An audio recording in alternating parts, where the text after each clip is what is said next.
in Africa for MasterCard.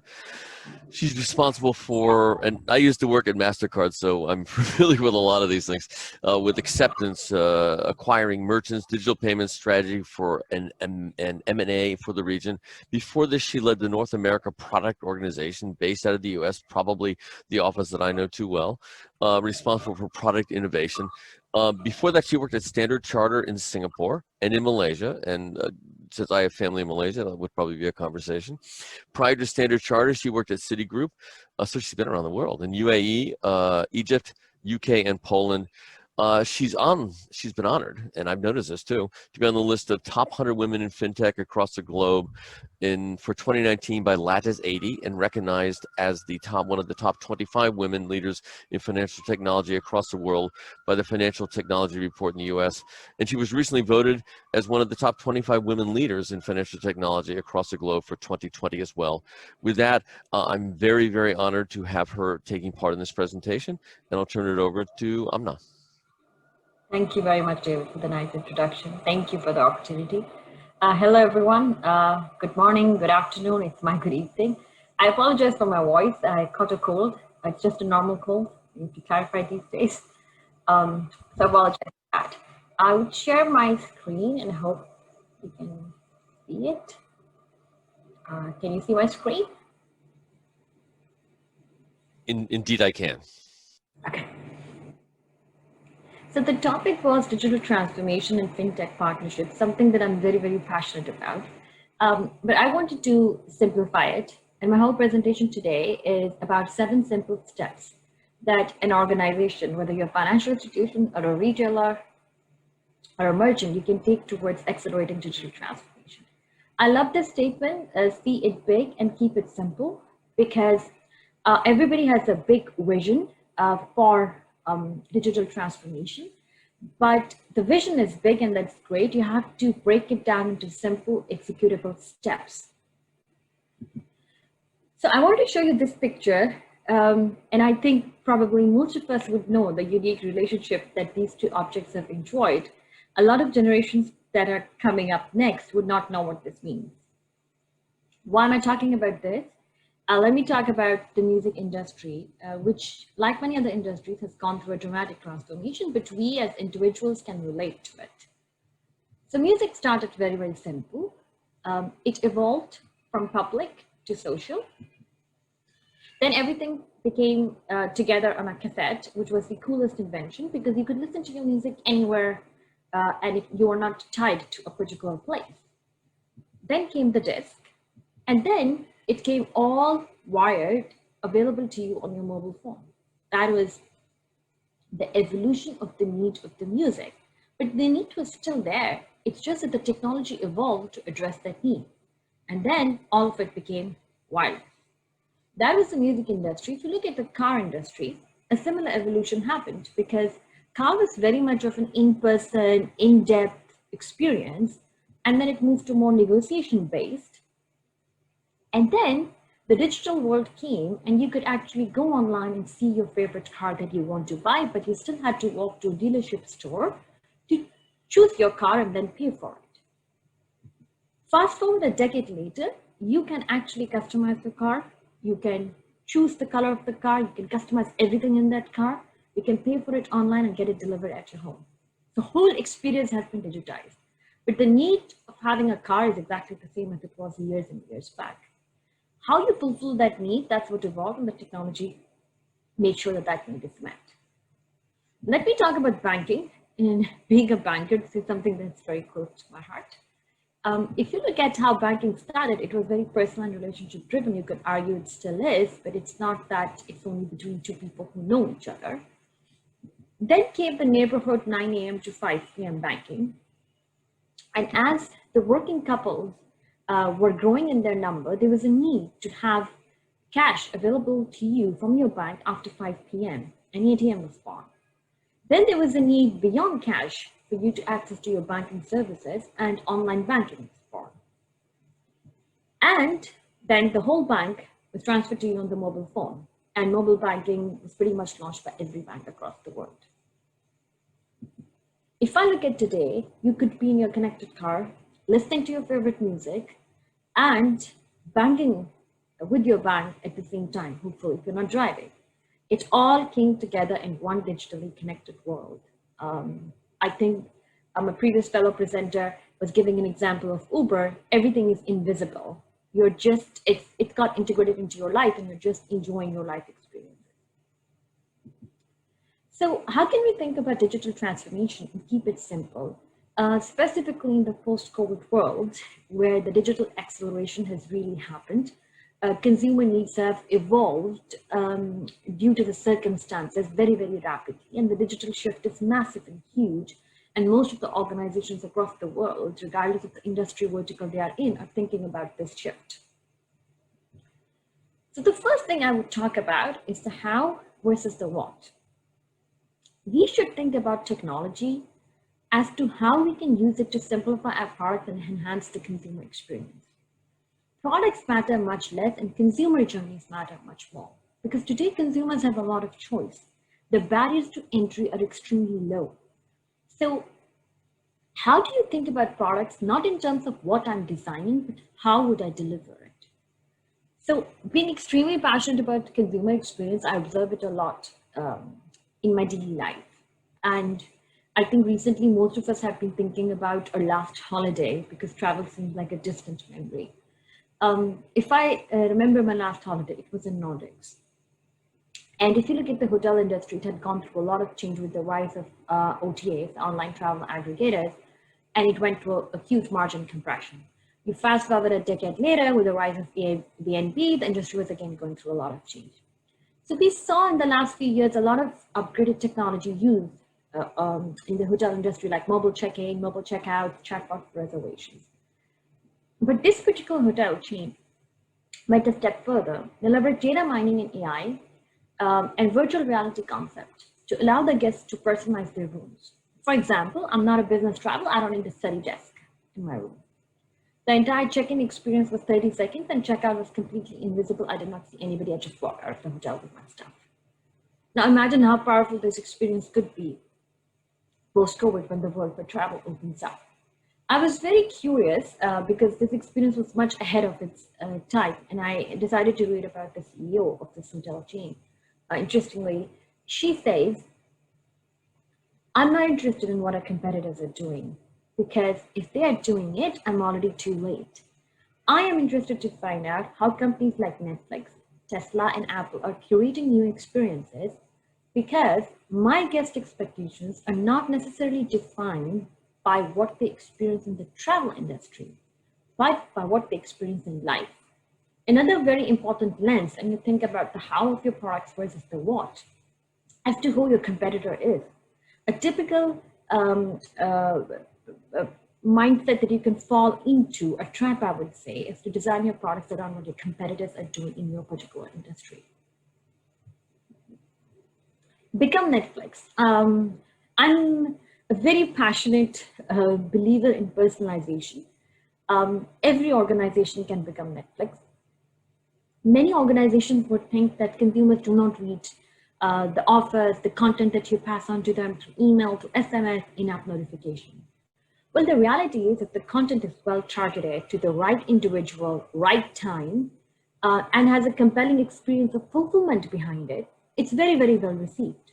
Until recently, the standard practice was to curate product experiences and content leveraging pre-configured rules using demographics. And while this method was cutting edge years ago, today advances in cloud infrastructure, data mining, and AI have far surpassed what was possible. You can determine consumer patterns in real time. Hence, delivering personalization at scale in real time is a possibility now. So if you are thinking about your organization's digital journey, personalization should be on the path. Now, you could argue that this is hard because a lot of traditional organizations have legacy infrastructure, and it would be extremely difficult to customize and personalize for each and every individual and change your core systems and your front end and then integrate into your SMS and email platforms and your app communication channels. The reality is there's so many fintechs today that actually are offering personalization through an integration of a simple SDK or an API that you can consume that this is one of the area which is a great example of a partnership between a traditional large organization and a fintech, which can create a very compelling experience for your consumers. I will give you an example from my personal life. When I lived in the US, and I was having my first child, and I had my daughter. Of course, your lifestyle completely changes when you have your first child. My most relaxed day, maybe once a month, was watching Netflix. And a lot of time I was accurately forecasting the diaper demand of my kid and the right size. And my bank sends me offers of dining rewards. Dining was not part of my lifestyle for more than a year. At the same time, I bought a house, and when my mortgage was approved, the same bank on my credit card had offered me, the bank which approved my mortgage, furnishing discounts. Now that was very relevant. It's a very small example, but just think about the power of personalization if you could do it at the click, instead of generating databases and sending generic messages to your consumers which they do not respond to. You could go a step further and even personalize the content of the message, which is extremely powerful. So the same personalization can be taken to a next level by even personalizing the content of the message. And this is, again, very easily doable if you as a large organization partner with multiple fintechs that offer personalization. And on top of this personalization, they offer real-time data mining and AI-based results. So you can figure out what's working and what's not working for which segment. I would like you to think about your mom. Our moms for generations have been telling us not to take a ride with strangers, not to accept food from strangers. And guess what? We live in a strange world. It's time to unlearn everything that we have learned. We are taking rides with strangers. We're inviting them into spare rooms into our houses. We're dropping off our pets at their houses. We're eating in their dining rooms. These companies had figured out the need of the consumer before even the consumers knew that that need existed. If you look at Amazon's Star concept, it was based on a test whether consumers would buy goods from companies that are completely unknown, but they would be able to see reviews of other similar individuals who purchased that product. Imagine if Airbnb had done a research and asked its consumers if they would want to have strangers in their place for some money. This brings me to my very important third point. Don't ask customers what they want. Today's world, technology and product development is super agile. You can actually design a product and give it to the hands of the consumers, and they can use it, and you can instantly figure out if the product works or doesn't. We can use technology to solve a problem and simplify the lives of our consumers. The old age method, which still we tend to at times stick to, is that you do a research, then you do a quant and a qual and a focus group, then you invest in ATL campaign and BTL marketing campaign. And by the time you have done all of that, the consumers and markets have moved on. So today's world is very agile product development. You're able to really figure out through the use of technology, iterative product builds, and get that feedback and enhance your products back again. Digitizing service channels. It's amazing how many of us, for any kind of service that we use as consumers, would still have to go through press 1 for this and 2 for this, right? And I go back to my experience in Europe 15 years back when I was in a bank. And I remember I wanted to understand what my consumers are saying to me. So every month I used to listen to 50 to 100 calls to understand which of my processes are broken, which of my products need to be relooked at, and what my customers were saying.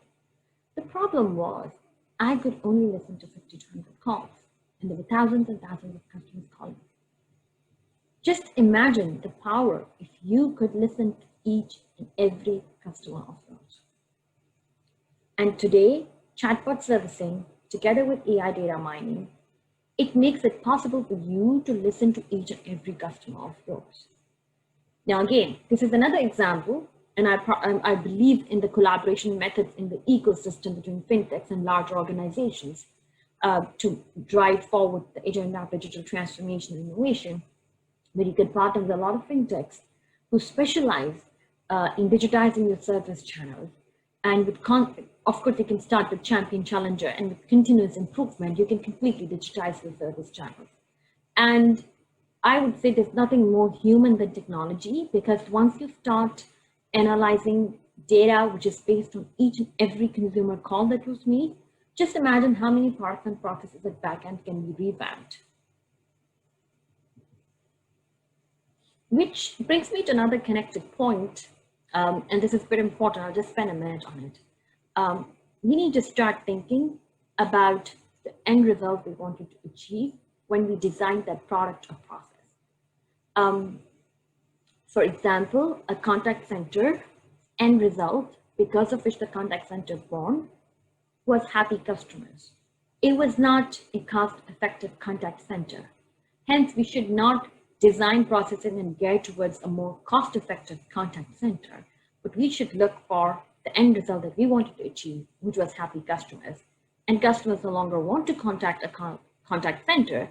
They would just want to be happy and be serviced for their needs. So you have to figure out other more efficient means to service them. I talked about the transportation industry earlier. If you look at the example of transportation industry, when they were horse cats, the need was transportation. The need evolved to faster transportation, and the car was born. And when the need evolved from faster transportation to faster transportation and no ownership, Uber was born. But the need was never faster horses, so nobody was working to make the horse faster. So the end result that we want to achieve, and rethinking about the process and products behind it, would help us move forward with the digitization. So always think, when you look at your process and products, when they were put in place, what did you want to achieve? Which brings me to my second last point. This is my favorite author, Paulo Coelho, and you can read the full story at my LinkedIn page, or you can get his book. Why is the cat there? It's one of the short stories in a short story compilation book. I think it drives home a very important point of digital transformation, and that's how I link to the story. I would just tell you the story's brief version. So there was a Zen Buddhist who loved his cat, and he used to do meditation lessons. And the cat used to sit next to him. And the master passed away, his disciple took his place. And to honor the memory of his master, he kept the cat next to him. And then this disciple passed away, the next one took over, and he kept the cat died, someone replaced it with another cat. There were stories being written by professors about the importance of the cat in meditation, and how cat plays such an important role. And in this particular village, it's cat actually who's helping you in the meditation. Until a master came who was allergic to cat hair, and he said, "Why is the cat there?" And he got rid of the cat. But guess what? It took 2,000 years for that change to happen. So digital transformation is not about launching new mobile app versions, and of course it's about that, but it's not only about that and launching new products and new marketing campaigns. It's very much about looking at your current processes and your current products and ask, why does it exist? Why is it there? I always say we should nurture talent that challenges the status quo. Why is the cat there? Which brings me to the last point, walking the consumer journey yourself. A lot of time we have an inside out view based on the endless presentation that our staff makes to us about how our products are working and how the KPIs are working. All of that is great. But if we as senior leaders of the organization give equal importance to walking through the consumer journey ourselves, when I used to be a banker, I used to go through the card replacement process myself to understand how does it work if I have to replace my card. As a merchant, go through the card refund process yourself. Due to the massive online shift, a lot of new grocery portals have come up. And I found the one that I shifted to had everything excellent till once I had to change my order and go through a refund process. So going through the processes and the user interface experience yourself, and then guiding your teams, that it has to be intuitive. If it doesn't make sense for you, it doesn't make sense for your customers. So walking the consumer journey with an outside-in view as a consumer, wherever possible, is something that would be extremely helpful and for you to rethinking your digital transformation agenda and putting process reengineering, process innovation, and some product innovation on your roadmap.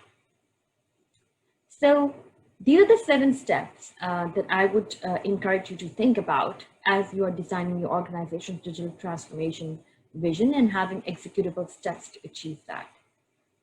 With that, I would just stop and hand it over to David. If there are any questions, I'm happy to answer. I thought it was a fantastic presentation. I thank you very, very much for that. It is a complex landscape right now because there are so many fintechs to deal with and so much innovation going on.